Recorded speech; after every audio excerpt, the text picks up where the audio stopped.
Hello there, thanks for joining us on The Pulse here on the Joy News channel. This afternoon, the National Democratic Congress is in a push for the resignation of Dr. Ernest Addison as governor of the central bank following revelations that the Bank of Ghana lost in excess of 60 billion as of last year. Details coming up as we hear from the minority leader, Kisel Forson. Also a little later, we'll look at the situation in Niger as a high-level ECOWAS delegation is en route to Niamey, the capital, as efforts intensify to restore democracy in the West African country.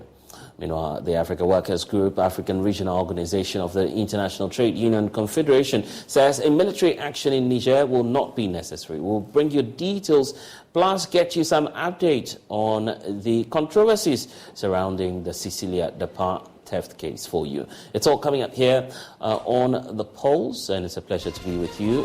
Here on The Pulse, brought to you by Global Communities, Digni Lu, affordable safe sanitation for all. We're on Facebook, YouTube, and at myjoyonline.com for these and more. Stay, we'll be right back.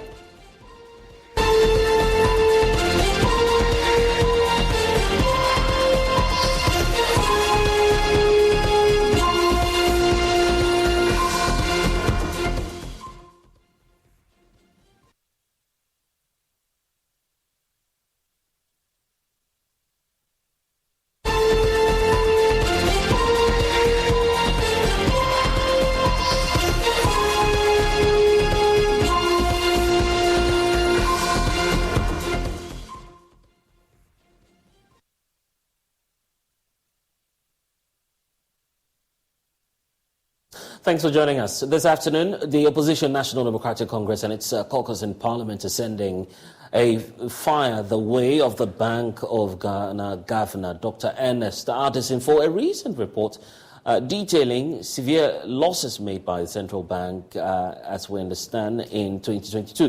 The bank, in its financial statement for last year, shows that some 60 billion cedis in losses were made, which the minority and the NDC are putting to the governor's incompetence. Speaking at a news conference, minority leader Kisel Forson announced that if the Bank of Ghana governor and his deputies do not resign, they will mobilize concerned Ghanaians to occupy the central bank. Fellow countrymen and women, let me assure you that very soon Ghanaians will be made to pay for Bank of Ghana recapitalization levy, a tax to recapitalize the Bank of Ghana. So as we speak, because the central bank has collapsed virtually. It is, however, our position that we have so recklessly, the government of Ghana has so recklessly mismanaged the central bank and brought it to its knees and cannot remain at the helm of affairs of the bank without being held accountable. Those who have led this reckless and criminal conduct unleashed economic hardship and financial distress on the suffering people of Ghana must be held accountable on this particular action. In fact, impunity of the highest order can no longer be tolerated by the suffering masses of Ghanaians. We must not allow this dangerous precedent to be set for future leaders. In this regards, we in the NDC call for the resignation, immediate resignation of the governor of the central bank and his deputies within 21 days from today. We are resolved to embark on popular action to occupy the central bank and drive out the team of inept, callous, and criminally minded mismanagers of our finances to save the Bank of Ghana. What we will do is that the march will ensure accountability. Colleagues, the march to ensure accountability will begin in 21 days if the governor of the Bank of Ghana does not do the needful and pack bag and baggages out of that sacred institution that he has unfortunately mismanaged. Dr. Ernest Addison and his deputies must go. There has to be an end to this impunity now. Fellow countrymen and women, let us arise and save the Bank of Ghana. This is the only bank we have that belongs to us directly. The central bank has a big role to play. We cannot allow the Bank of Ghana to be managed and be drawn to this level. We call on all of you that if the governor fails to act by resigning, you join us to march to occupy the Bank of Ghana in 21 days' time, to force him out and to force his deputies out, because we cannot allow this to continue. Arise for Ghana. Fellow countrymen and women, arise for Ghana. Thank you, and God bless you.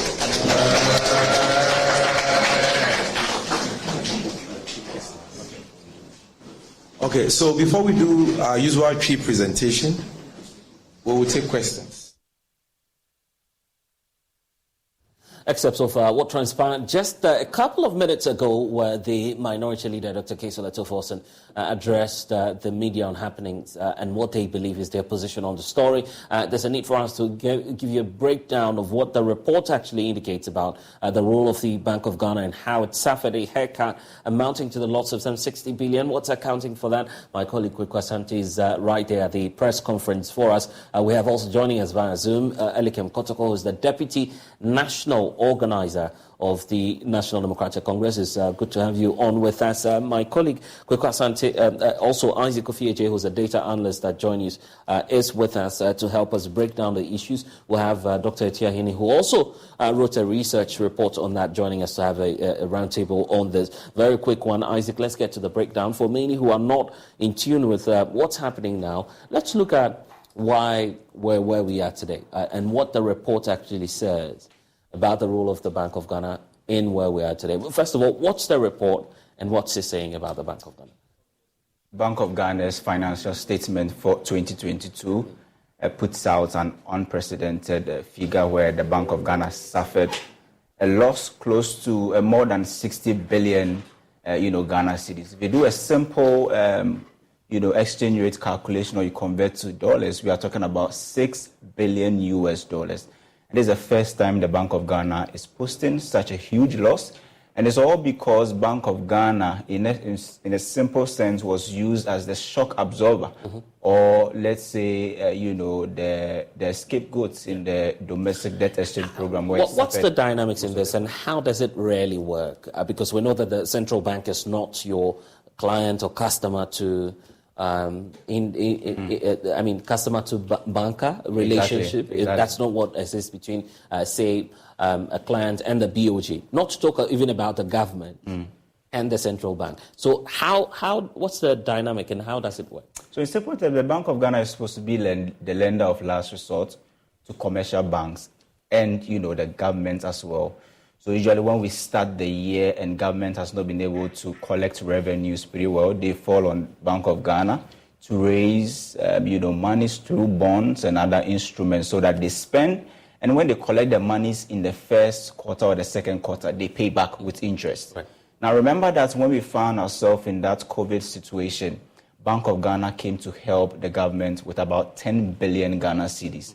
It was through bonds. They borrowed government 10 billion cedis. They were expecting the government to pay back that money with interest. Right. There were other loans that government also took from the Bank of Ghana, where Bank of Ghana were expecting that they pay back with interest. So the assurance on this was that, and we heard from the President Akufo-Addo, indicating that there will be no haircut. He was emphatic about it.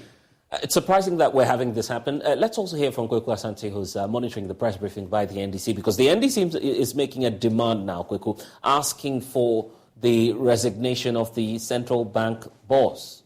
Why him? I mean, he was simply following orders, isn't it? Kweku, if you can hear me, yes. And the way they have conducted itself, that appears like the staff not doing the job. Together with the deputies, they are demanding that they resign immediately. In fact, if you listen to the minority, the minority people, the central point of the argument they are making today is that the Bank of Ghana has run the economy into a base place responsible for the current struggles of the economy. They are demanding that if you therefore resign in 21 days, they're going to lead a group of concerned Ghanaians to go to the Bank of Ghana and actually take it back and demand that he leaves office. The kind of concern they are raising now is that they believe that Dr. Ernest Addison and his deputies have taken multiple orders of steps. They were indeed, as it has been said, the senior events of the finance minister and other government. They should know that the Bank of Ghana was or is an independent institution. It does not and should not be receiving instructions from the bank, from the finance minister and the government in a manner that will run the economy down in the village. And that is the claim we are making against the minister. Also, if you look at the specifics of the issues they bring, we fall into the financial statement of the Bank of Ghana, the kind of expenditure items that the Bank of Ghana has made. And they concluded that it was clear that the Bank of Ghana, the government, the deputies, were clearly incompetent in the manner and way they dispersed of this money. And so they are demanding that in 21 days, they resign or they will go to the Bank of Ghana, take it there, and mass citizen action to get them out. I see. My colleague Kweku Asante joining us from the NDC headquarters. We seem to be having a challenge hearing him, but of course the little I get is that it's part of the demands. You resign in 21 days as the POG boss, and you save yourself of all the trouble, the picketing and what the NDC intends to do. That's why I want to bring in Elikim Kotoko, who's Deputy National Organizer for the NDC. Kweku Asante, Isaac Kofi AJ is still with us. I will get into the breakdown for you as Dr. Etiahini will join us because he's issued a research paper that aligns with some of the findings that we're finding in there today. But Elikim, my thoughts are also about the posture of the NDC and what you seem to be doing on a daily basis, or if not a daily basis. It's become the trait of the NDC these days. You're basically asking for the resignation of everyone. Ken Oferiatta must go. Who else? You've been asking for all the ministers to go. And now it's the Bank of Ghana boss. I mean, why make all these calls and not look for an alternative in terms of getting your demands addressed? Thank you so much, Bless. And somehow you have answered the question you asked. You said, why don't we ignore them and look for alternative solutions? Their resignation is equally part of the resignation, is part of the solution. And do not forget that this is not just the NDC speaking its mind. This is the NDC speaking on behalf of the Ghanaian, the suffering masses. And to you in the media, I am so sorry, or let me put it this way. Let us put a stop to treating this government with velvet gloves. It is one of the major reasons why we have found ourselves where we are. These are probably career criminals that have continually dissipated the public purse. And we cannot continue just treating them with velvet gloves and expect that they know what is right and leave only to the opposite. Yeah, because you're using very serious language here. I'm just wondering, for instance, in the case of the Bank of Ghana governor, where exactly is he at fault, by the way? Why is he not at fault? When he was actually printing monies for the government, for the regime without admission. You recall when they had to take certain steps without even going through parliamentary approval. You cannot abuse your autonomy to the extent of actually breaching the Constitution of Ghana. And you see, this is the same governor who actually was part of the process to clean the banking sector. Now you are cleaning the banking sector with an excess of 21 billion. And here we are, you have declared a loss of $6 billion, which is twice the equivalent of what we are seeking from the IMF. What is the justification for us to maintain such a square peg in the round hole? Okay, but based on what you're asking for, you should look at the context, circumstance, for instance. And I recall the Deputy Finance Minister John Kumar on the platform last weekend indicate that what's happening is not new. They were all in a crisis. It's the same story if you go to all of that jurisdictions. So there's precedence to back what he's saying, isn't it? There's no evidence to back what he's saying. Don't fall for their gimmicks. Is John Kumar telling us that this is not the first time that the Bank of Ghana has gone so insolvent in over 50 years? We've lost 60 billion. That's what we're talking about. And you have written off GOG's indebtedness of 48.8 billion. He cannot say these are normal things. You see, when we allow people who are in positions of leadership, was it not the same John Kumar who was in the House of Parliament screaming, we are not going to IMF today, we are not going tomorrow? I am sorry, that is baloney he is talking to us again. And we must not mince words when we have to address them now, because we have failed to do so. They have taken us for granted, and that is why we are where we are today. Okay, and is suffering because of them. I see. Their decisions have failed this economy. Okay, but here's my concern, really. Why go to the Bank of Ghana, amass people there to do what exactly? Because that's a national security installation. You're just provoking the state apparatus to respond in a manner that may not be desirable to your political party? There is no army bigger than the people. If the people decide to all amass and get there, there's no army that will stop them. Be it a military installation or not, it is equally also a democratic right which will be exercised to its fullest. The truth of the matter is that I agree that your position as you grant this interview, you conduct this interview, is that you are an empire. But me as a person speaking to you is speaking with so much passion, not only because I'm an NBC, but because I'm Ghanaian. And if you look at the suffering masses and what they go through daily, where we have even appointees holding dollars in their homes, these are the reasons why the city is performing poorly against the dollar. When you have funds being dissipated this way, monies that were spent on vehicle maintenance could buy 72 2023 Land Cruisers. What kind of regime is this? And I repeat, these are becoming career criminals that we must watch. Elikem, how is the protest by the NDC going to bring back all of that money? 60 billion is not money that you can just get overnight. You are virtually saying that we have lost that money and therefore we should fold our arms in our... those are not my words. I'm asking you how. I'm asking you how. That's my question to you. Well, yes, we need to, in the first place, we must nip this in the bud so that it doesn't continue. It is a major reason why the NDC is requesting that Ernest Addison resigns, because he is lording over this canker. And we cannot leave out the vice president, who is the chair of the economic advisory management team, and Ken Oforiatta, because these were people who were going to the IMF for the borrowings, for the printing of more monies, etc. And when they were living recklessly, the NDC started speaking about this long before ago. Many were those who thought it was just noise we were making.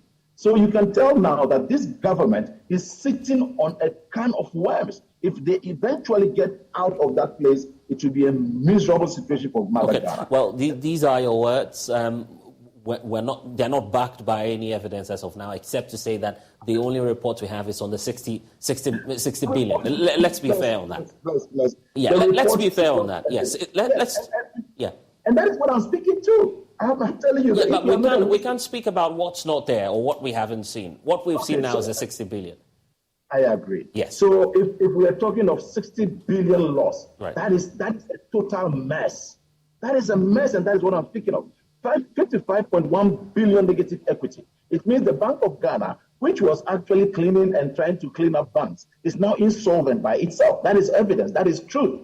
When even CBG is now considered probably more valuable than our Bank of Ghana. So we have people there who are living like Arabian kings, spending millions of dollars to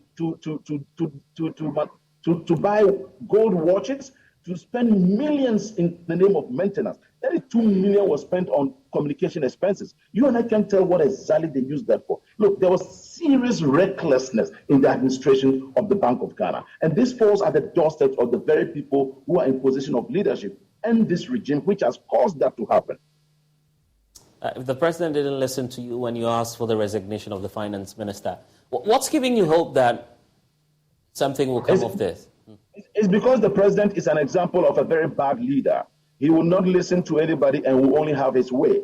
He lied to Ghanaians saying that after the IMF, whatever, the finance minister was going to then proceed on leave, or he was going to relieve him. Now here we are. What is happening? It is very difficult for the president to take a decision on his family members he has appointed into government, and that is a fact we must say. It is only if the person is not a relative that he is able to take a little bit of punitive measure. But if it is someone related to him, then it becomes extremely very difficult. The president has become the major conduit, and I am not surprised, neither are Ghanaians, that Martin Amidou described him as the mother serpent of corruption. This is very evident in all what we are seeing today. These are career criminals, and I repeat, they are career criminals that are dissipating. I mean, criminality is a serious matter. You've not adduced any evidence or any report pointing out that these are criminals. So I'm taking that off the record. You agree? If you have administrative expenditure of over 131 million. Just deal with that for me, clearly. Criminality is a serious matter. There's no document incriminating neither the finance minister nor the Bank of Ghana governor as we speak. no indictment, no formal charges, he's not a criminal.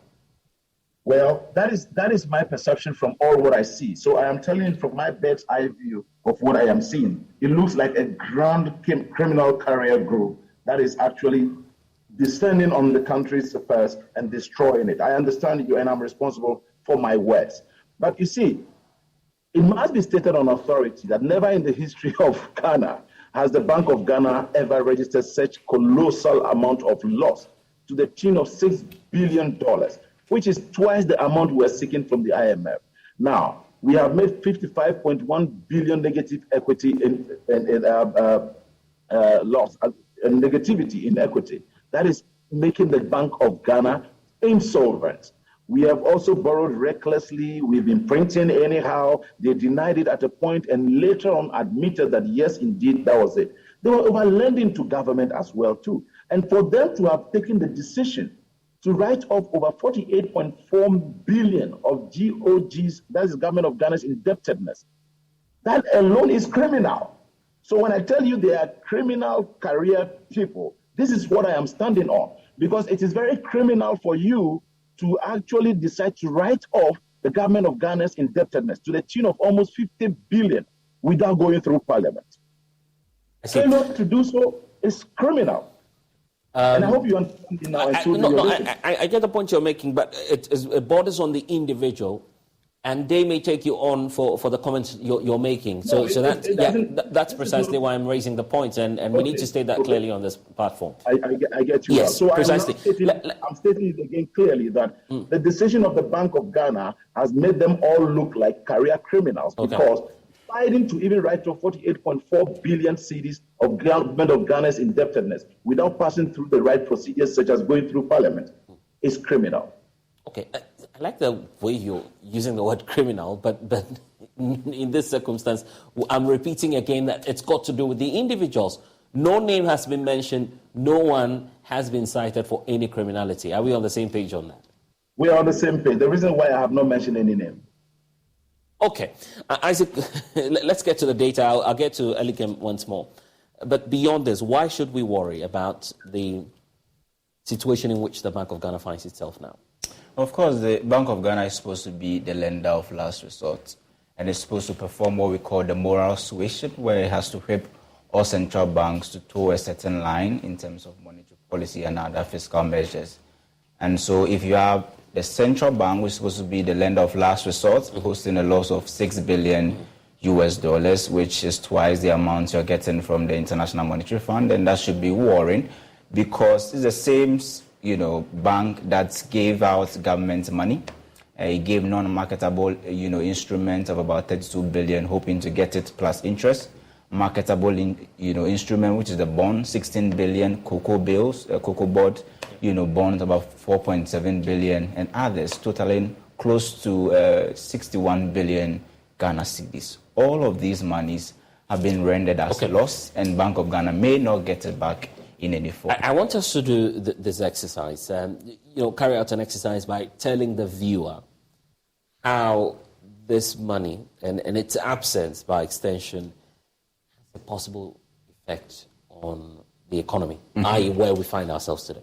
Yeah, of course. The Bank of Ghana must come in when commercial banks face liquidity situations, because this moment, because of the DDEP, some of the banks have been rendered somewhat insolvent, where they have to turn in, some recapitalization, requests for the Bank of Ghana to come in to save them. So in this situation, you're asking the Bank of Ghana to save itself, save government, save commercial banks, and save individuals who gave monies to government in the form of bonds.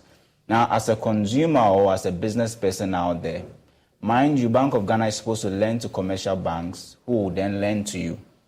So if the central bank finds itself in a very tight situation, it simply tells you that when the commercial banks find themselves in a certain situation, they can't come in to help them for you, the private person, to also get cheaper loans. They will not be able to perform their monetary policy, responsibility, where they have to regulate interest rate and all of those things. Mind you, if Bank of Ghana is in a very sound situation, that's when they can perform very good monetary policies.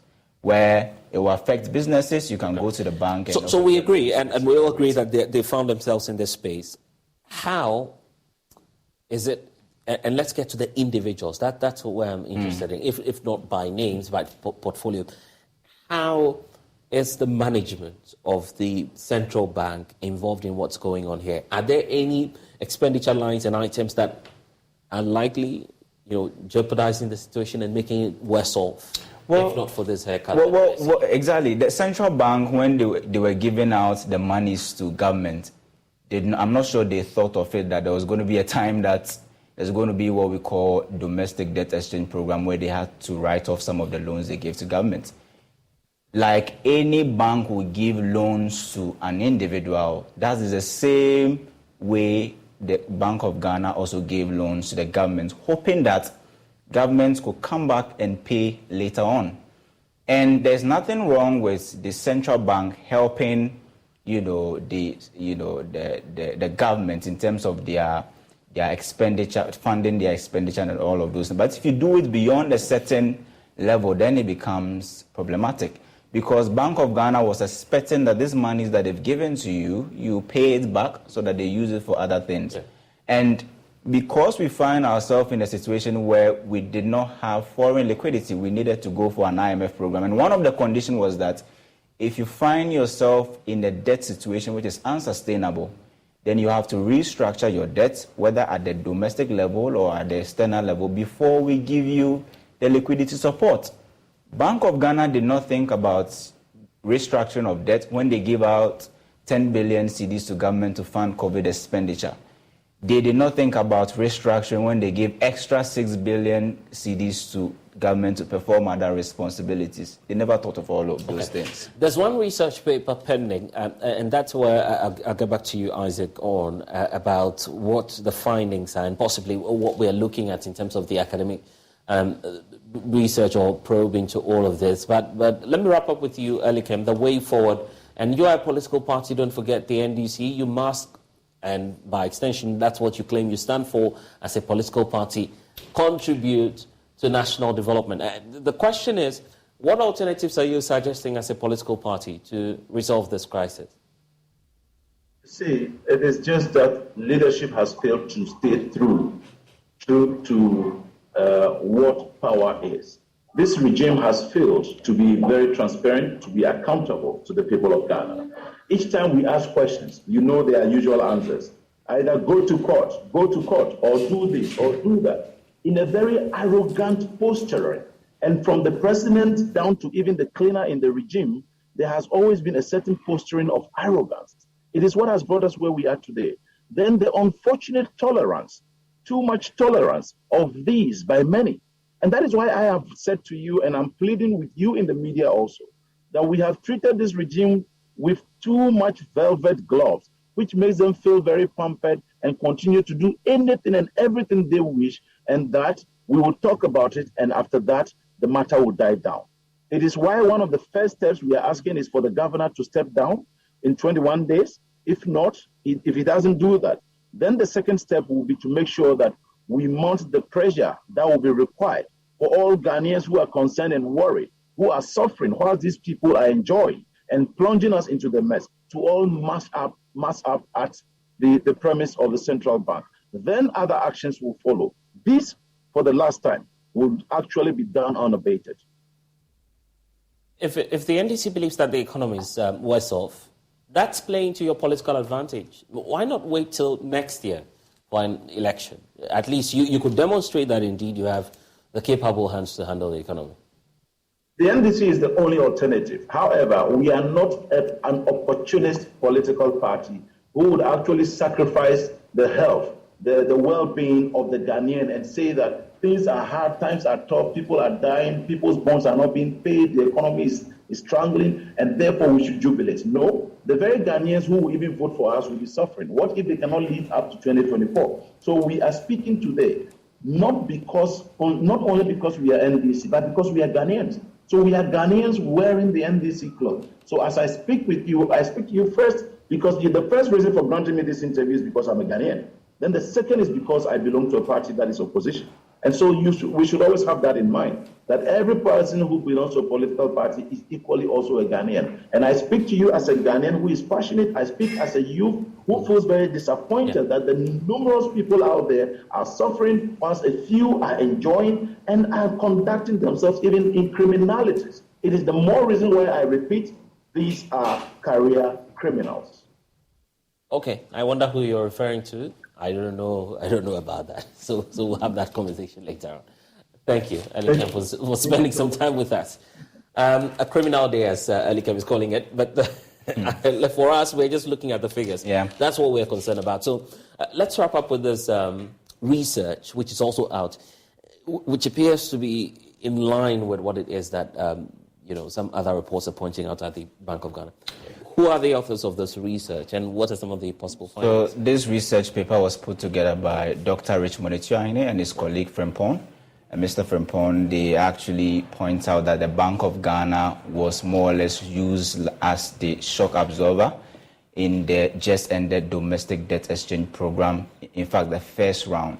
So this is the situation. Whereas all other creditors who participated in this DDEP probably took haircuts on interest payments where they had their interest extended or reduced.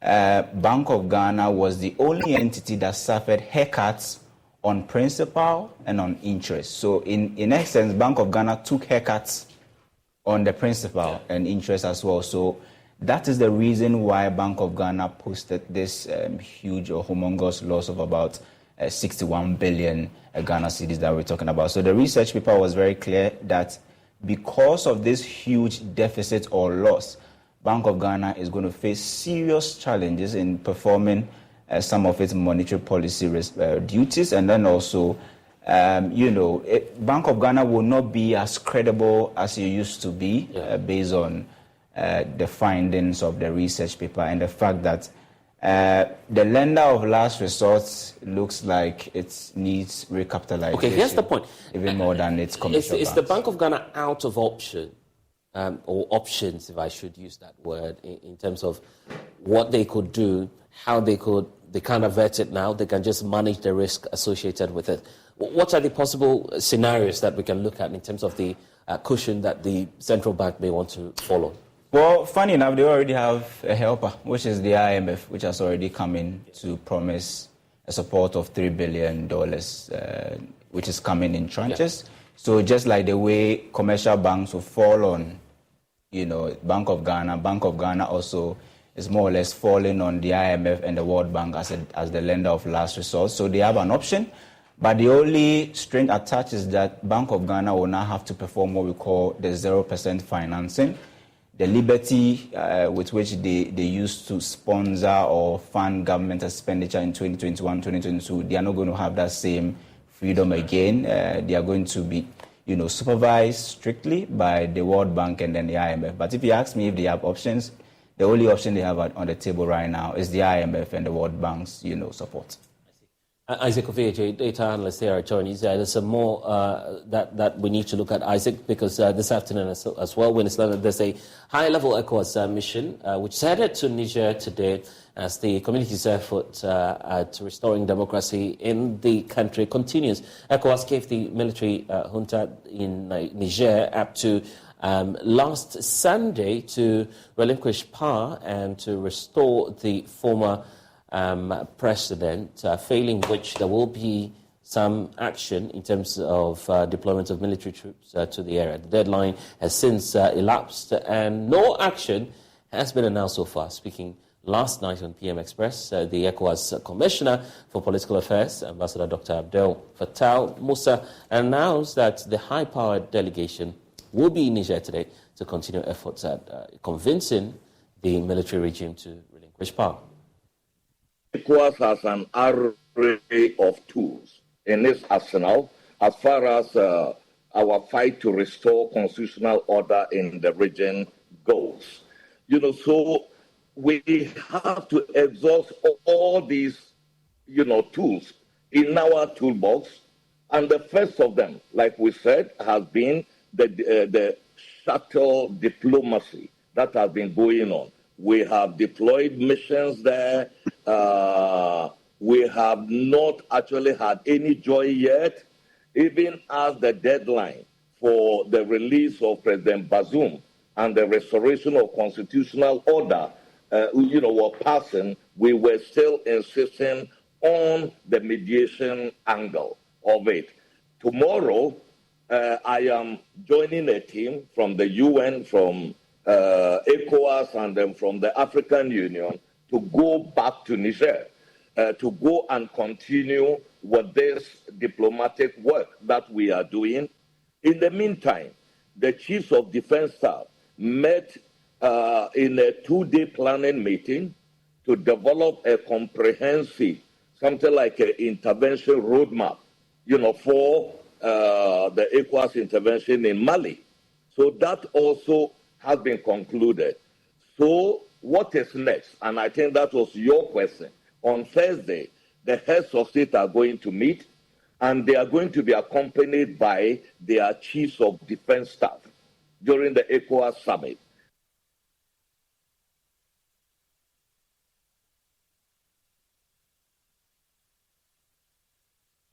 ECOWAS is, however, not ruling out a full-blown military intervention in Niger to force the military regime out of power. According to ECOWAS Commissioner for Political Affairs, Ambassador Dr. Abdel Fattah Musa, the sanctions imposed on Niger is working so far. We are going to review the diplomatic efforts that have been deployed up till this point to see where we need to strengthen our approach. And as I said, we had an array of tools. In the meantime, sanctions have started biting in the country. Sanctions were also imposed on the country. There were cuts in the electricity. Parts of Niger today is in the dark. Prices have shot up overnight, and there is a lot of pressure on the junta, to yield, to do something. So we are using all these tools. And then on Thursday, we are going to review, have these efforts worked so far? If they have not, what next? And what is going to be done will be an analysis that the chiefs of defense staff will give their report about the concept of operation for the military intervention in the country, which has never been off the table. But we have said it is going to be the option of last resort. Okay, so they will give that.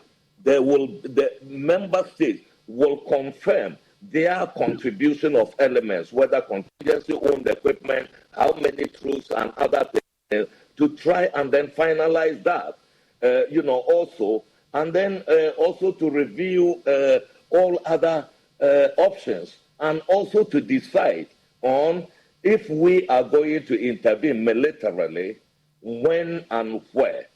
All those issues are going to be the prerogative of the authority of heads of state and government. And like you said earlier on, the deadline passed, and many people thought, the deadline has passed, so ECOWAS must be, intervening right now. That is not how the military operates, because we have to maintain that strategic, ambiguity, just to keep people guessing as to when, where, and how, if there is going to be a military option, how it is going to be applied.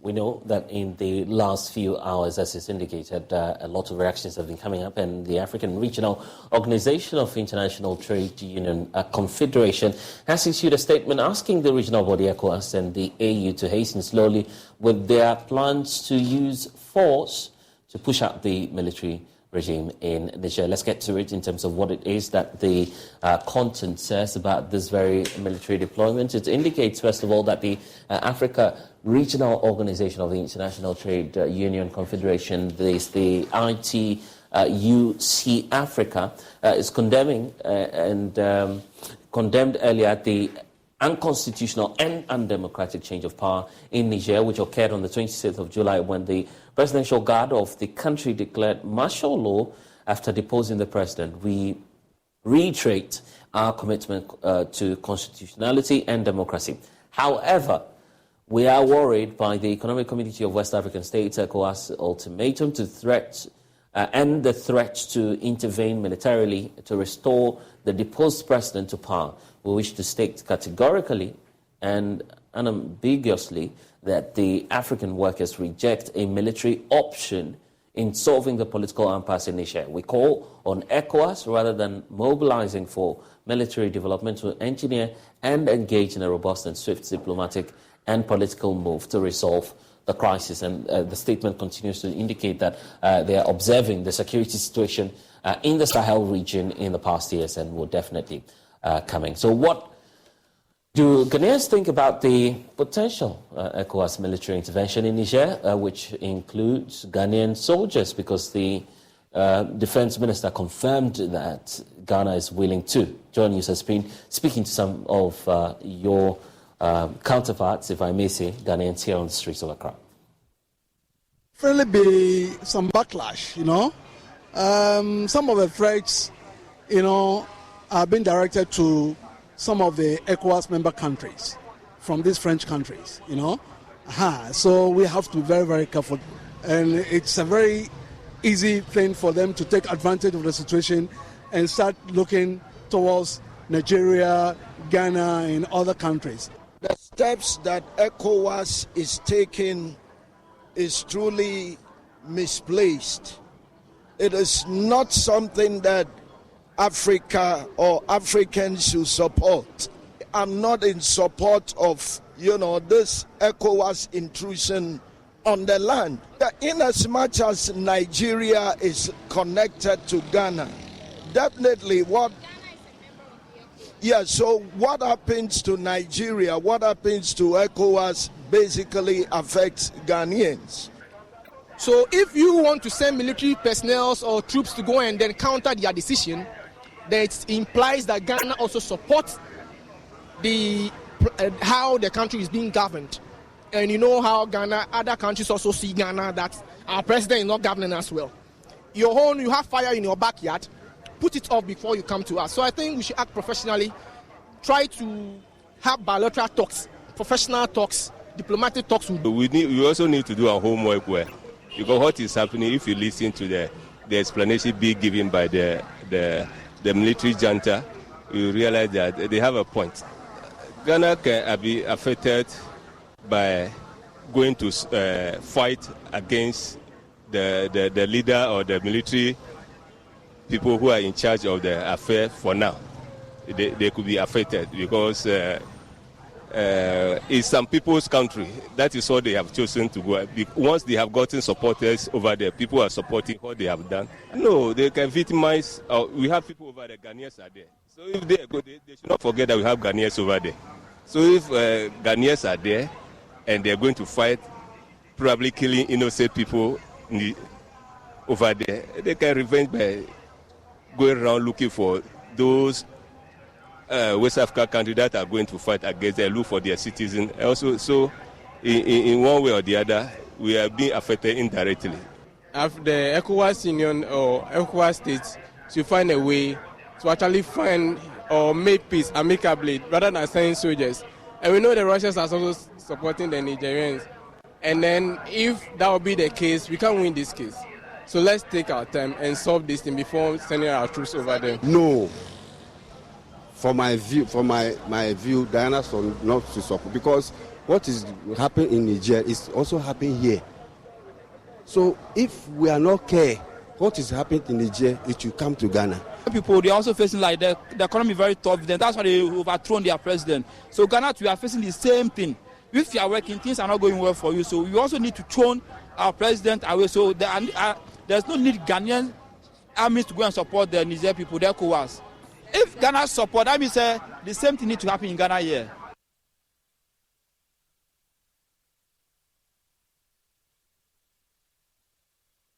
Streets of Accra. Joining us now is Ranking Member on the Defence and Interior Committee, James Agaga.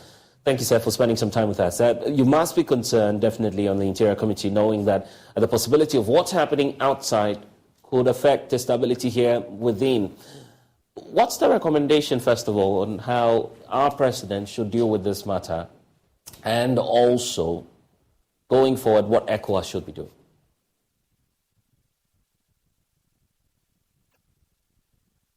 would say that President Akufo-Addo, who happens to be a key member of the ECOWAS, heads of state and authority, should be very measured. Look, ECOWAS was very, very quick in issuing out an ultimatum to the military junta in Niger to reinstate the deposed president or face military action. When the ultimatum came, clearly ECOWAS have not exhausted diplomatic efforts aimed at dealing with the crisis, which unfolded in that country. And now, by issuing ultimatums, I think ECOWAS has compromised itself in terms of negotiating an amicable settlement to the impasse, given that, previously, ECOWAS member states went through the same trajectory in terms of military takeovers, and yet ECOWAS did not adopt that kind of posturing. Guinea is a typical example. What happened in Guinea when the military in that country took over power from a civilian government? Burkina Faso, we saw 2 coups in a row. The first one overthrew a civilian government. The second coup overthrew another military leader. ECOWAS was quiet. What do you finish? Happened. Chad. There are so many examples, and you wonder why ECOWAS has suddenly decided to, assume the posturing that we have seen over the past few days. I think that it's important that ECOWAS should begin to ask itself what the underlying causes of the military takeover. So what will you then suggest in terms of the way forward and able to establish line causes are, they can begin to attempt to solve those underlying causes.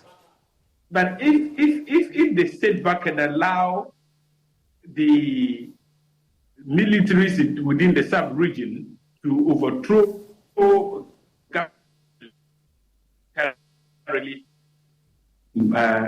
resolve. First of all, what is the authority? So when it comes to the issue about the deployment, we are Honorable James Agara, it appears we're having some challenge with you there in terms of hearing you. Are you with us? Okay, it appears we're having some challenges with Honorable James Agaga, but the point is about the deployment that we're seeing now, knowing that, of course, the diplomatic mission officially is in Niger.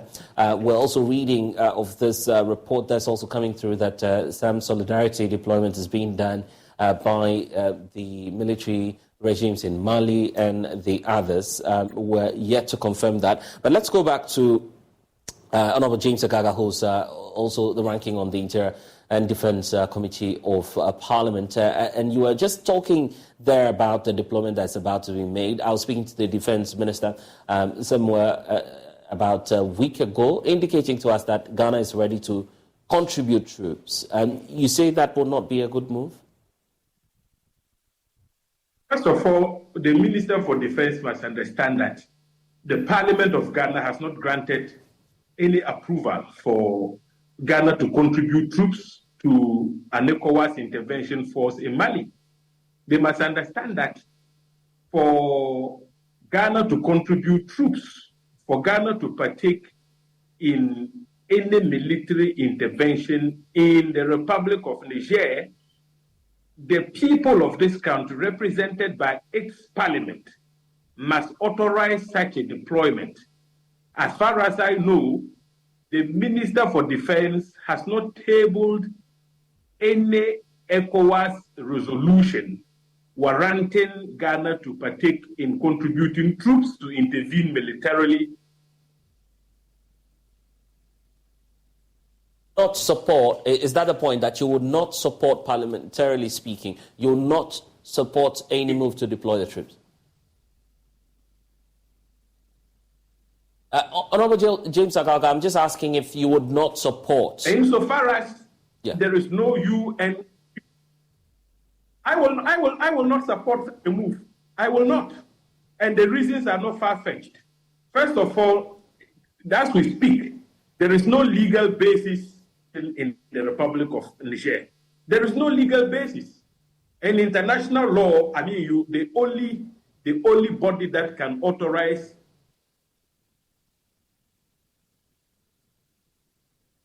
very salient points James Agaga was making there. Honorable James Agaga, we seem to be losing you intermittently, but just take that point for us again. The reason for which you're saying you would not support any military action or Ghana contributing its troops. Yes. The point I'm making is that at the moment, we don't even have any legal basis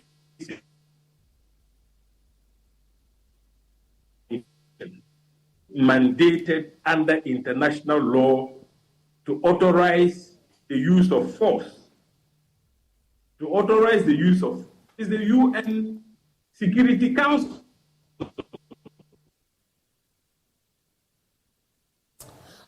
We'll get back to James Agaga because he's making a very serious point about the need for UN backing for us to contribute to our troops. As to what the legal position is on that, we need to argue it out. He'll join us back again to explore that. But even as we speak, there's some tracking that we're doing about the situation when it comes to the no-fly zone sanctions that were imposed by ECOWAS. Because that's biting hard, and yet we're spotting some indication that gives us a sense of hope that the diplomatic mission from ECOWAS is indeed in Niger as we speak. Isaac Ofeje is still tracking that for us. So, Isaac, let's get to the explanation of what we're about to see on our screens now. We're tracking the flights, correct? Yeah.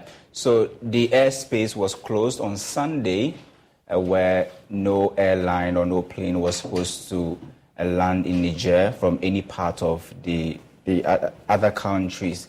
But since Sunday, we've been tracking, airlines, moving to Niamey. And we can count about 3 of them. One was yesterday. It moved from Burkina Faso. It was a transport plane that moved from Burkina Faso, which is Ouagadougou, to Niamey. And then just about 30 minutes ago, or 15 minutes ago, if my estimation is correct, a plane just landed in Niamey. It was from Burkina Faso, rather from Niger to Burkina Faso. And this plane belonged to the Niger Air Force. And currently, as we speak, there is another plane from Turkey, which is moving from Turkey to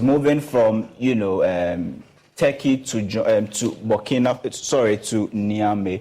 So there you can see. So what we see now, because there are so many flights on the screens, just explain to us what we're seeing now on the screen. Refresh the map to see the current, flight that's moving from Istanbul to Niamey. So what we can say is that we can count or we can confirm that since the airspace was closed on Sunday, 3 flights have actually landed, 2 in Niamey and 1 from Niamey to Ouagadougou.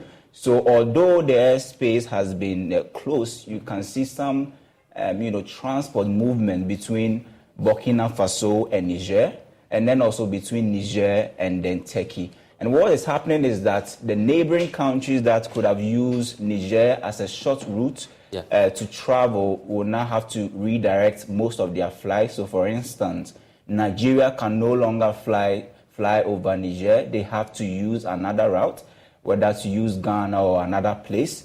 And then also we have airlines complaining that because of this, travel cost and time have all been increased because Niger usually was supposed to be, a shorter route to either Nigeria or to any other place. But because of the closure, they are redirecting their flight.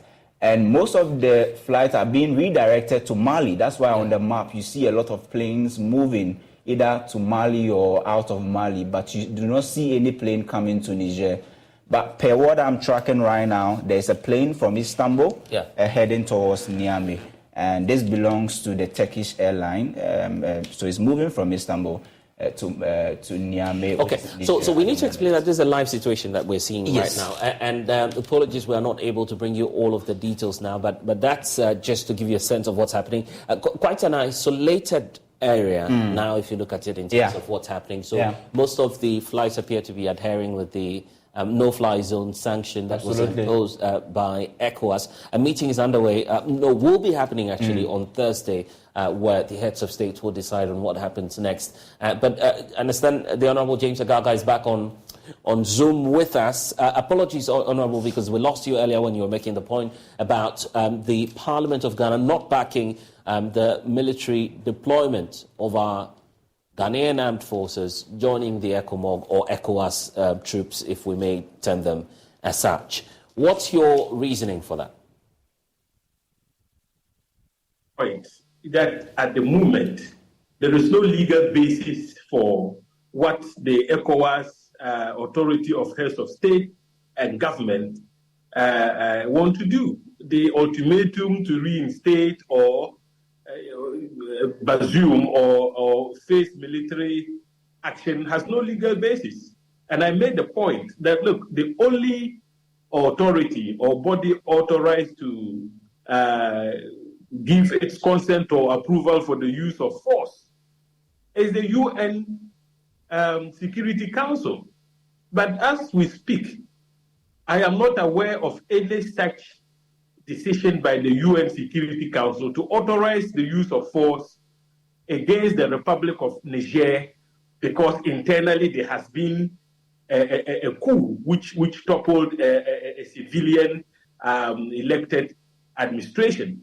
And so there be no such UN Security Council resolution backing the ECOWAS intended military intervention. I would say that under international law, any such intervention would be an illegal intervention, and for which reason Ghana should not partake in the intended illegal action that the authority of heads of state of ECOWAS want to embark upon. That is the first leg of my argument. I earlier on made the point that Ghana's parliament must be consulted so far as Ghana's own commitment to the cause of the ECOWAS intended military intervention in Niger is concerned. So far, Ghana's parliament has not been consulted.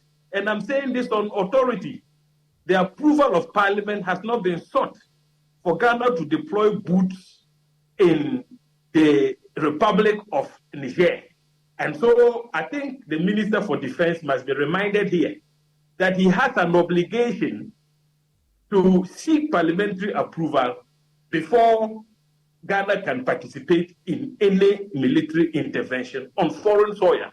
So these are two reasons, compelling reasons, why I would not even support Ghana's participation in any military intervention in Niger in the first place. But aside these two points I have registered with you, for all intents and purposes, any military intervention in Niger is going to be disastrous, because you have other countries in the sub-region which do not back the decision taken by ECOWAS. Notable examples are Mali, Burkina Faso, and even some non-ECOWAS members like Algeria, which borders Niger.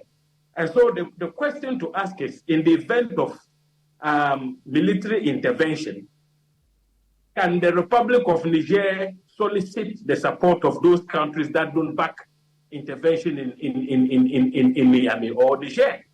And if they do, why? We're going to have a West African world war. You have countries that align themselves to Niger, pitching themselves in battle against a Nigerian-led bloc that are in support of military intervention in Niger. Can we contain the bloodshed? And what would be the end game? What would be the end game? Look at the sheer size of Niger. You want to send an intervention force in Niger to reinstate a deposed president, and for how long can that intervention force be in Niger to enforce law and order. For how long? We've seen examples in Mali when the United States intervened and elsewhere. What was the outcome? Okay, but here's the case. What was the outcome of U.S. military? Yeah, I get the point you're raising, but here's the point.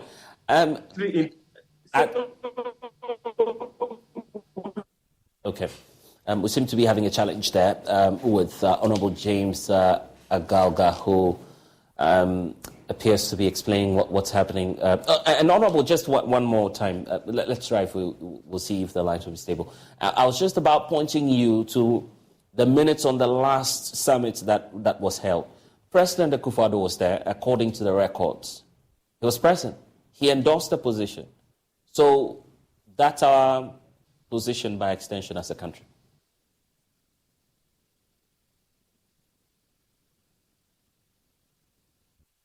We seem to be having a challenge there. Isaac, let's wrap up. So you have any further details to share with us? Yeah, so I think we have details on the plane that's, just took off from Istanbul to Niger. So it was estimated that this plane will set off from Istanbul at 12 p.m., but because of this delay, it took off somewhere around 2 o'clock, and we're estimating that by 5, it should be in Niamey or in Niger. But what we do not understand is that the fact that most of the scheduled flights have been cancelled, but this particular, plane from Turkey, which is a bit close to Russia, is being allowed to come to Niger. So we've seen 3 right now, one from Istanbul and one that just flew from Niamey to Burkina Faso, which belonged to an Air Force, the Niger, Air Force. And then there was another one that flew from Burkina Faso, a transport plane, yesterday to Niger. So we do not quite get what is going on because this is supposed to be a no-flight zone. The airspace has been closed. Nigeria is not being allowed to use the airspace. They are redirecting most of their flights through Chad and then Burkina Faso and other places. But we do not understand why this particular airline from Turkey, which is an Airbus, is being allowed to fly from Istanbul. Well, interesting questions there. Something that we would need to explore some more, but we know that meeting will happen on Thursday. Expect Joy News to bring you some updates.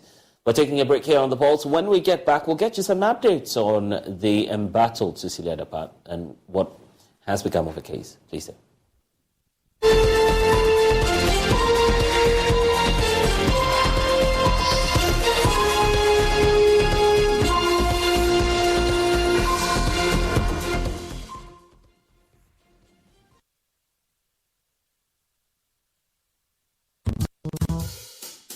Smile, Look lively, okay?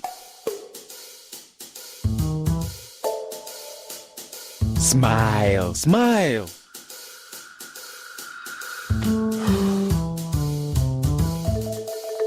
Is the money too small? A bad stomach ruins your day. Don't let it. Take Gastron, your most effective antacid for the relief of symptoms of peptic ulcer, heartburn, gas pain, flatulence, and indigestion. Hey guys, what are you waiting for? Let's go. Mwah. Can you bring down the smiles more? Gastron, effective relief from stomach discomfort. Manufactured and distributed by NS Chemist Limited. This advertisement has been vetted and approved by the FDA. Daddy, this tank is big. Yes, that's true. It can store a lot of water. That's so true. Wow, it has a working tortoise on it. That's so true. I can see S-I-N-T-E-X. Syntax. That is so true, my daughter. When it falls down, it will spoil. That's not true. But why? Hey! Syntex was the first to introduce double-layer tanks in Ghana. Syntex again was the first to introduce white inner layers in Ghana. Syntex gives you the biggest warranty, 7 years. No matter your water needs, Syntex is the answer. Syntex tank. Are you strong? tough. Joy 99.7 FM brings you another Joy Family Forum dubbed Becoming Mr. and Mrs. All You Need to Know Before Marriage. A breakfast meeting for singles led by Home Affairs and hosted by yours truly, Adam Knight T. Our guest speakers for the day are Ghana's favorite uncle, Uncle Ebo White, and Reverend Mrs. Rita Kranche Ankra, First Lady of the Royal House Chapel. Mrs. Theresa Riafia Sante Mama T, Ariel the Wellness Coach, Kobina Tabedu, PG Sebastian, Lawyer Kwekuyamwa Pencil, Dr. Promise Sefoga, and a host of other seasoned relationship coaches and counselors will all be in attendance. You get to enjoy a good buffet breakfast, giveaways, networking, and other fun activities at a cool rate of 150 Ghana cedis per head and 250 for two. Venue is the Best Western Plus Hotel, Nungwa. Time is 6 a.m. through to 10 a.m. and the date is 12 August 2023. Please reserve your spots now. Call or WhatsApp 059-288-9986 for your reservations. This event is supported by Best Western Plus Hotel, Nungwa, Ship Healthcare Specialist Medical Center, Nish, Goba Kente, and Marine Noel's Spa and Salon. Becoming Mr. and Mrs. All you need to know before marriage. Marry me, 'cause I love you, baby.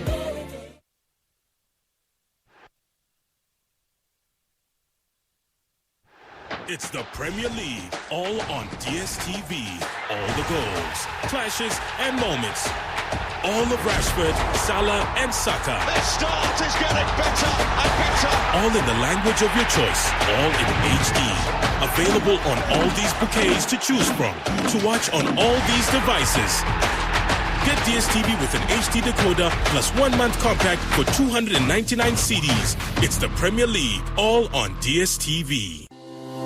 For crystal clear and thrilling podcasts and live shows, download and listen to us on Apple, Spotify, TuneIn, Google Podcasts, MyJoy Online, Amazon services like Echo, Amazon Music, and Audible, Stitcher, Adom Online, Overcast, and Pandora. Take note of everything. Sign up for the multimedia digital platforms now to stay updated.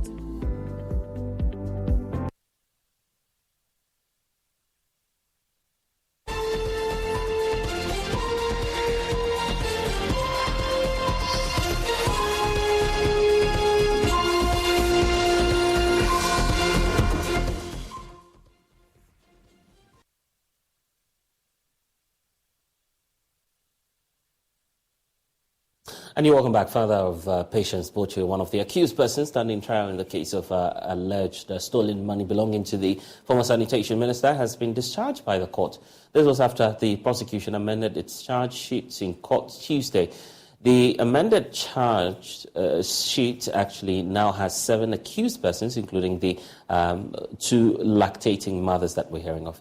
Richard Kojinyako was in court and has come through with this report.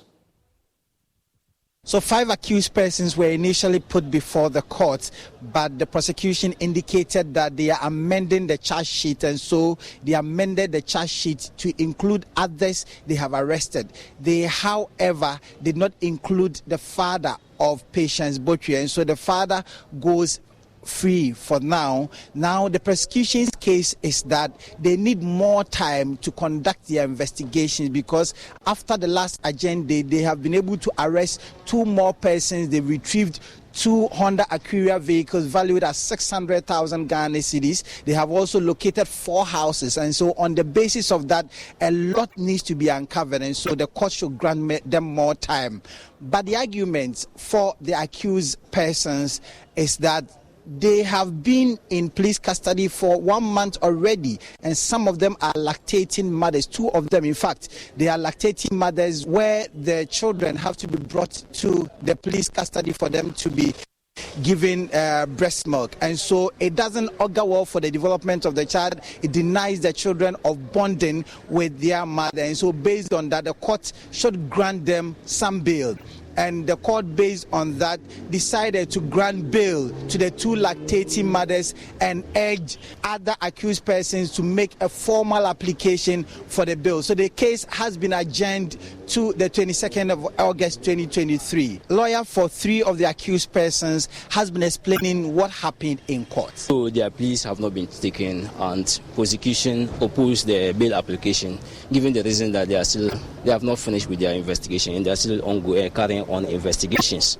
So in respect, however, the court granted A2 and A5 because they are lactating mothers. The court admitted them to a bail to the sum of 1 million Ghana cedis with responsibilities to be justified.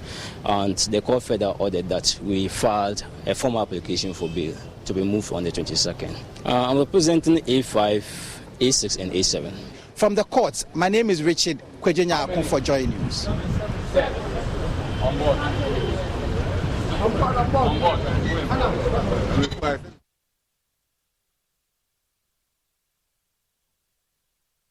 And 4 persons have been arrested for allegedly engaging in examination malpractice. At the start of the BEC examination on Monday, the arrest has been attributed to stringent measures implemented in this year's exams to check the challenge. Head of Public Affairs at the WAEC, John Ghartey, confirmed the arrest to Joy News. According to him, the arrest was made in the Ashanti region, Tema and Central regions. Yes, we've received a few reports from the Ashanti region where one individual was picked up where he was trying to approach the examination hall with some prepared material for the candidates. We've also picked somebody up from Tema West, that's Tema Central actually, where the lady had a tablet that had some information that she intended passing on to the candidates. In the Central region, to be specific, we picked up 2 people who were answering the questions in the middle of the paper that they intended sending in to the candidates who were writing the exam here. Well, these are criminal cases according to our rules and regulations governing the conduct of the examination. And anybody who breaches any of these rules, what we do is we simply report you to the law enforcement agencies. They apply our rules, and then they are charged and they are sent to court.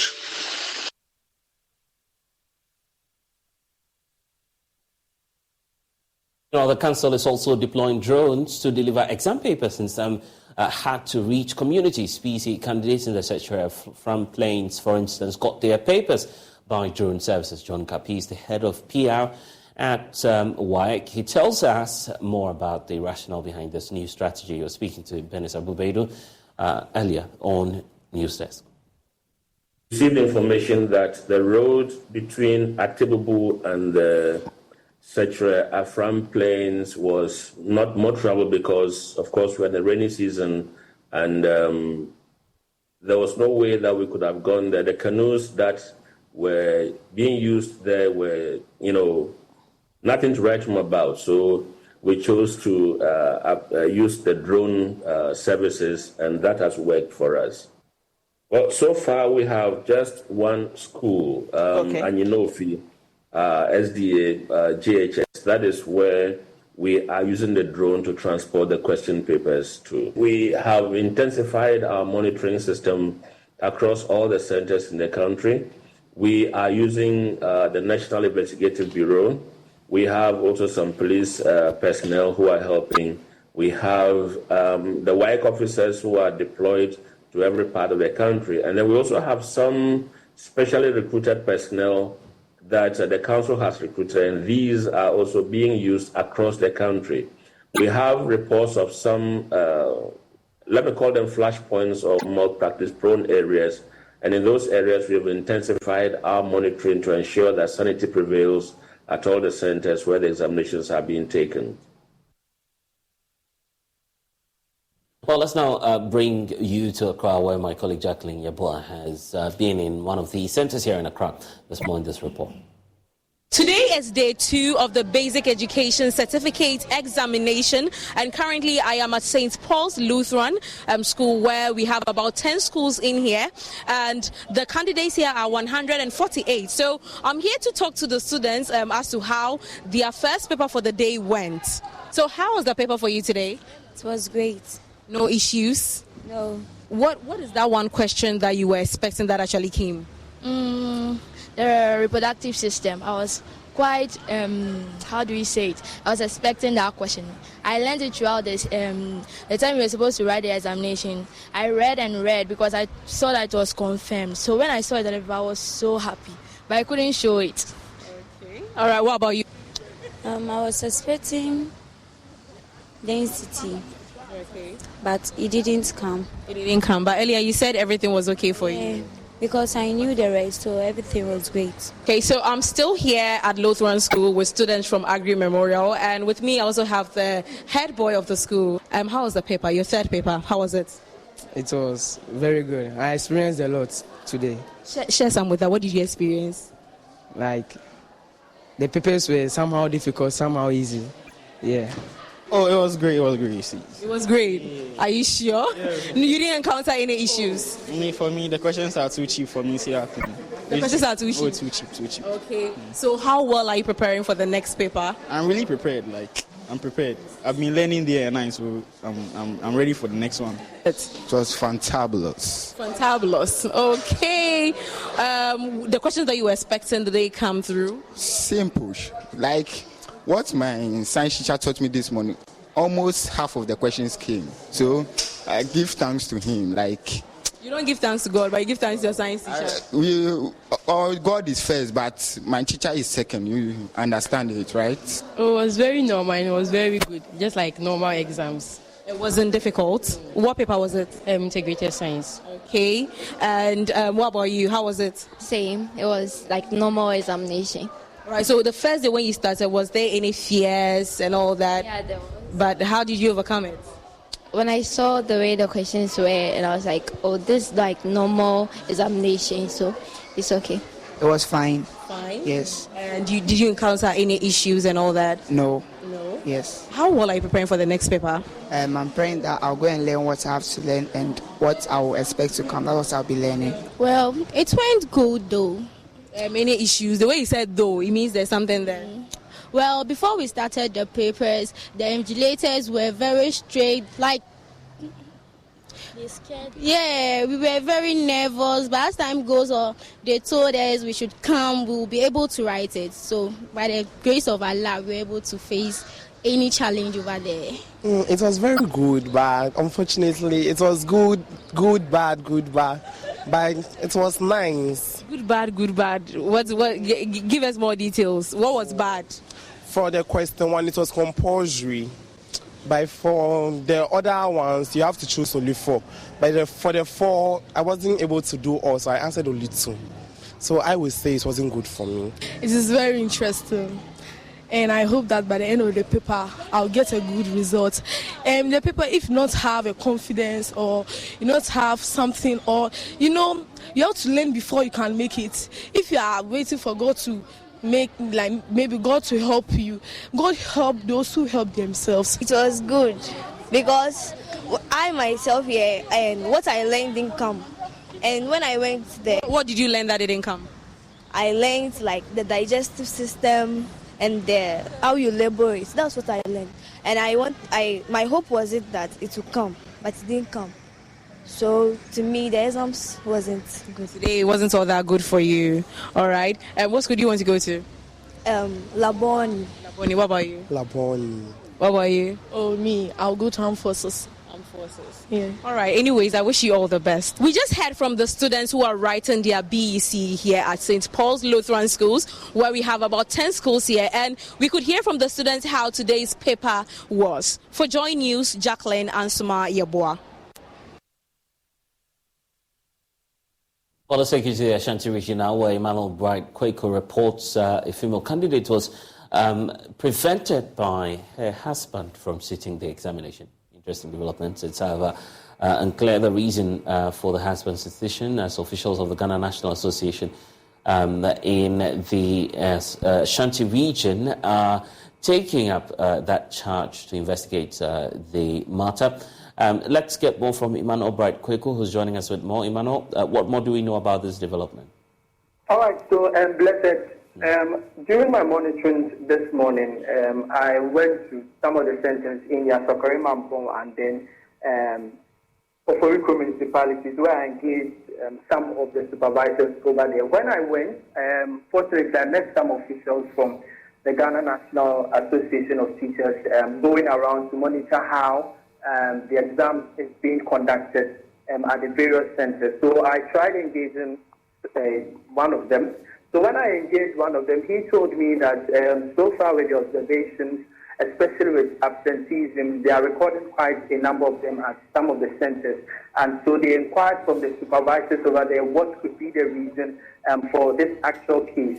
And then it emerged that one of the students was actually prevented from writing the exam by the husband. The husband prevented him from writing the exam. That is why she couldn't sit for the exam. And according to them, it happened yesterday. So I think yesterday the person couldn't write, and then today too, when they went, the person couldn't sit for this particular examination. So that is what he actually told me when I engaged him. But he has assured that they are going to investigate because they don't even know the whereabouts. He actually inquired from the teachers of this particular student to know where the student is. So they couldn't ascertain where the teacher couldn't ascertain, and then neither them. But they are assuring us that once they are done with the exam, according to him, once they are done with the exam or during the course of the week, they will try and find this person and then engage the parents on why they also agreed not to allow the student sit for this particular BEC. So that is what I can report on our Blessed. Well, Iman, also, how about the other examinations that will be reaching? Because we know they are not done. Is there any indication that this young lady will be back to the examination hall? For now, according to the official I spoke with, he says they would have to go and then do their digging up to find out where this particular person is. They can't really ascertain where the person is actually, but they will do further probing and then give us whatever details we need from this particular student. So that is what has actually been happening. I also visited some places where absenteeism is also becoming a trend in most of the centers. You go to a particular center where some 5 students are not present, and then according to the supervisors over there, they tell us that some of the students, when they ask their teachers, they tell them they've flown out of the country or they've traveled. If I should put it, they've traveled. So this is the reasons why some of the students are not sitting for the exam. So it's because they are not traveling. But with the girls, some of them are just thinking it's because they are pregnant, but they are not certain yet. But the only reason they gave was that some of them have traveled. Emmanuel Bright Kweku, thank you for spending some time with us to update us on what the situation is in the Ashanti region.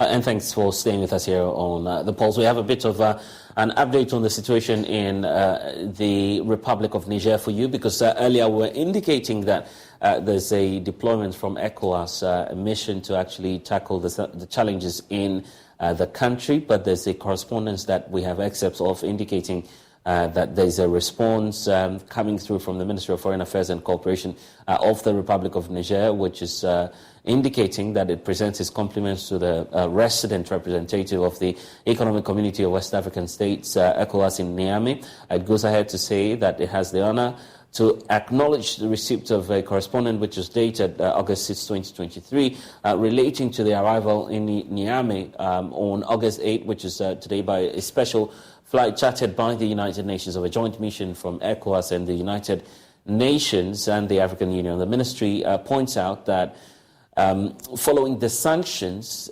decreed by ECOWAS itself at the end of the Conference of Heads of States and Governments, which was on the 30th of July 2023, Niger's land and air borders with member states are closed, and the organization of such a mission by special flight requires some special considerations by the Niger authorities, including a special exemption, which is not invoked in this note from the resident representation. So while reiterating their readiness to integrate and to engage in discussions with delegations on or emissaries concerning the situation in Niger, as indicated to the mission led by the former president of Nigeria, that's General Retired Abdulsalami Abubakar, the current context of anger and revolt as a result of the sanctions imposed by ECOWAS does not make it possible for Niger to host the aforementioned mission. So that's the latest that we're getting from ECOWAS, the Republic of Niger, on this very meeting. We'll bring you updates in our subsequent bulletins and also give you some updates on some other programmings on both radio, online and television. And now let's talk about the New Patriotic Party, because the party is embarking on its journey to select its flag bearer for the 2024 general elections. And one of the 10 candidates competing in that Special Delegates Congress, Joe Ghartey, is confident of securing a spot in the final 5, paving way for the main Delegates Congress this year. A seasoned legislator and former Attorney General and Minister of Justice, Joe Ghartey, comes to the race with significant contributions to national development and is confident of leading the elephant family into the 2024 elections. Samuel Kucho of our political desk has more. I want to be president so I can bless the people of God. And I will pray that God will bless me so that I can bless them. As the ruling New Patriotic Party gears up for its Special Delegate Congress, former Railways Development Minister Joe Ghartey is intensifying his campaign to lead the party into the 2024 general elections. He says he is confident of being part of the last 5 to head towards the main Delegates Congress.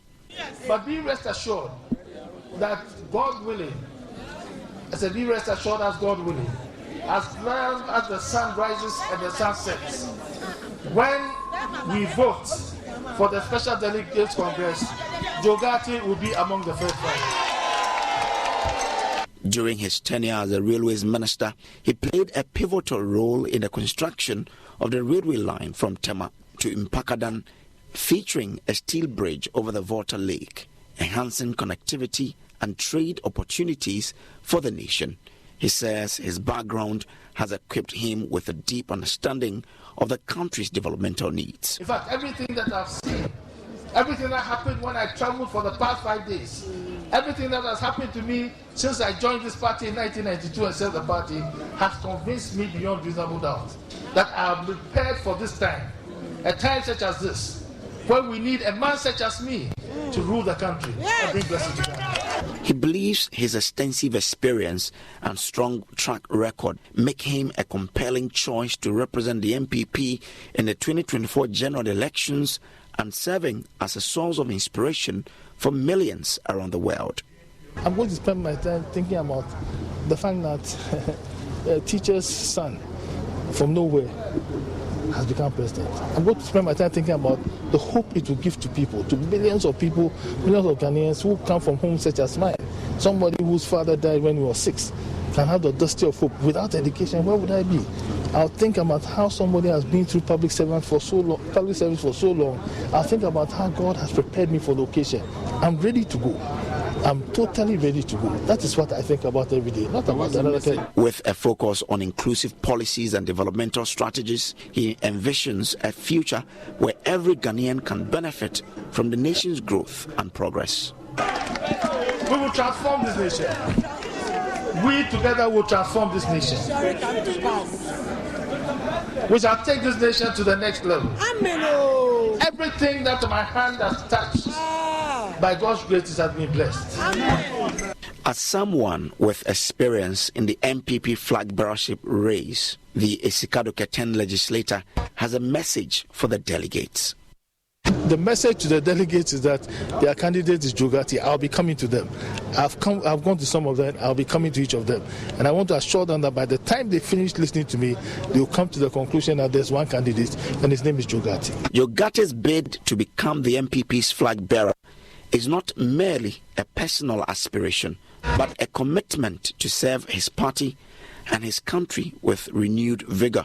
As the nation watches this process unfold, the question remains, Will Joe Ghartey be the one to lead the NPP into the 2024 general elections and potentially become Ghana's next president? For Joy News, I am Samuel Kojo-Brace.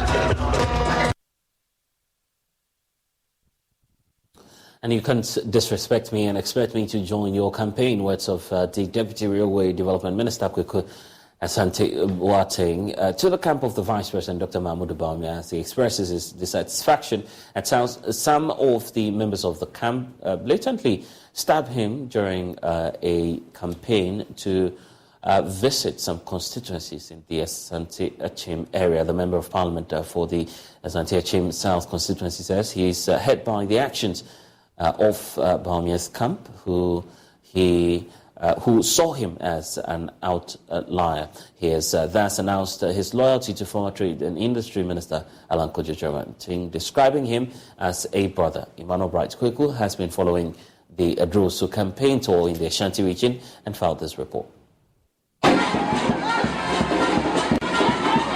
Rousing welcome by delegates and pro-Alan supporters as the former Trades Minister began his tour in the region, paying a courtesy call on the paramount chief of Adrosu, where he hails from.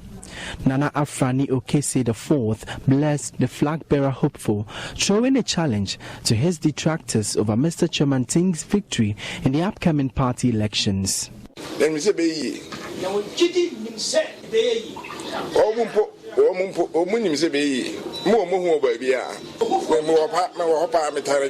I know it shall work. Even the detractors know it shall work.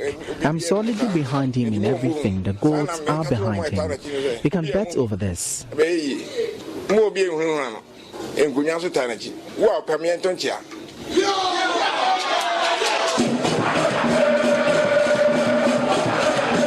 The team proceeded to constituencies in the Asante-Achim area to solicit support, with some government officials throwing their weight behind the former minister. Deputy Railway Development Minister Kweku Asante Boateng announced his vehement support after he claimed to have been dejected by the Bawumia camp.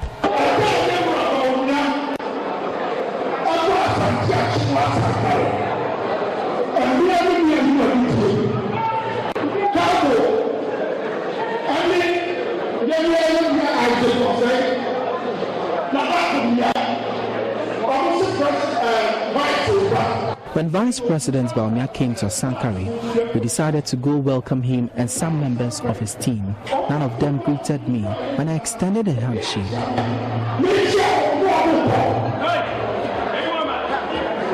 You can't disrespect me and expect me to join your campaign. I am hurt by their actions. Alan is my brother. I cannot denounce him. If he wins or not, I will support him.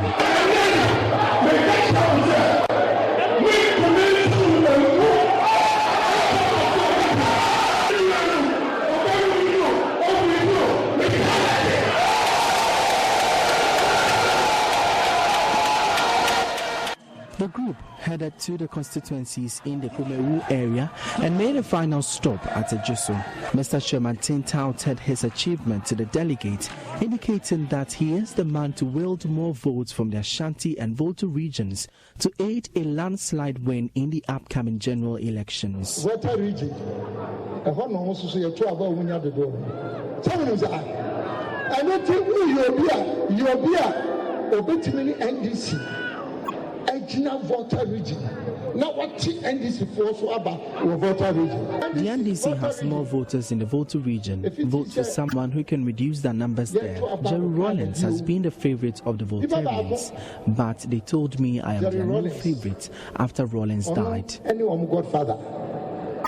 Jerry Rawlings only will be. Volta for say, shall Rawlings require?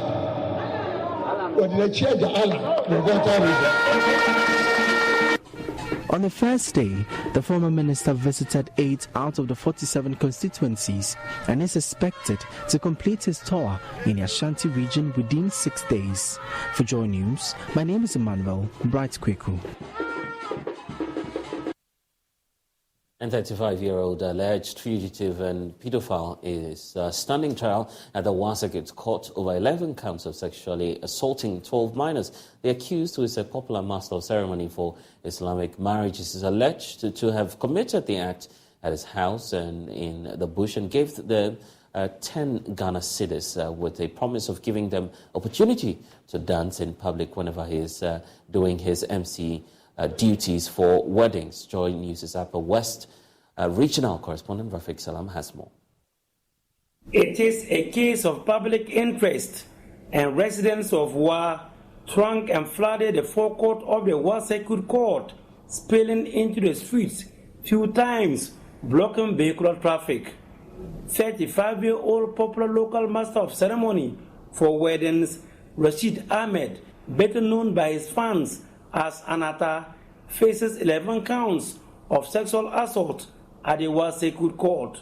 His victims, ages ranges between 10 and 15 years.